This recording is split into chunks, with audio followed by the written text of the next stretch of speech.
दर्शक बंधु, आइ फेर हम पुनः अहाँ सबके लोकोक्तिक जे प्रयोग होइए मिथिला में तकर दोसर कड़ी हम सुनाबऽ जा रहल छी।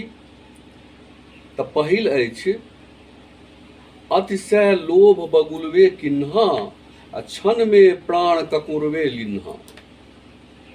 अतिशय जे लोभ करै छथि तऽ कखनो एहन होइ छनि जे क्षण में प्राण चलि जाइ छनि।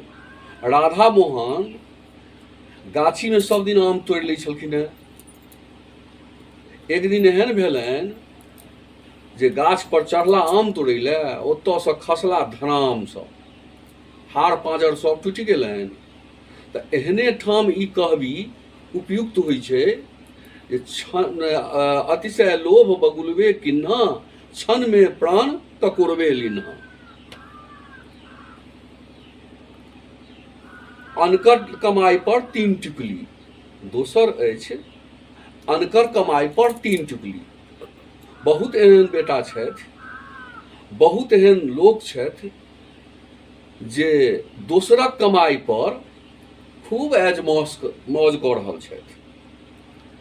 तऽ एहने ठाम ई कहबी उपयुक्त होइ छै जे अनकर कमाई पर। तेसर लोकोक्ति अछि, अनकर बेटी आन सन आ अपन बेटी परान सन। बहुत लोक छथि जे अनकर बेटी के कोनो ई नहि,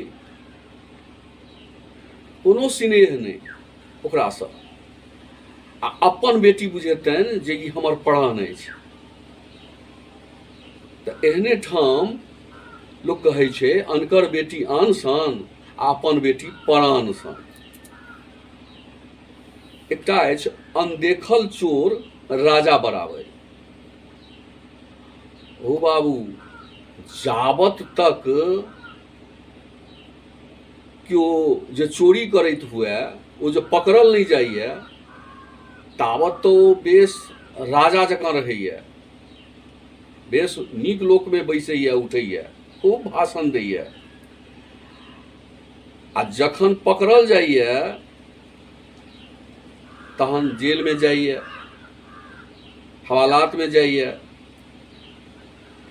तो जाबत तक अनदेखल है, जाबत तक पकड़ायल है ने, तो एही ठाम कहबी छै जे अनदेखल चोर राजा बराबर। अगला है, अनहा में कन्हा राजा। जैठम बहुत लोग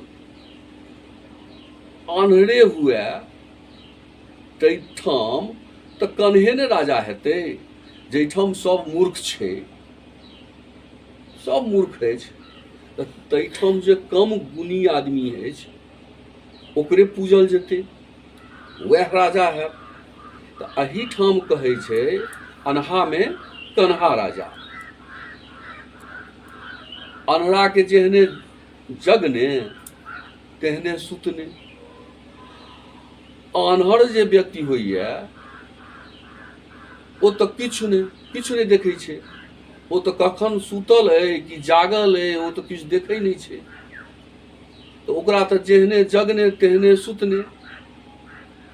तैं कहलकै अनहरा के जेहने जगने तेहने सुतने।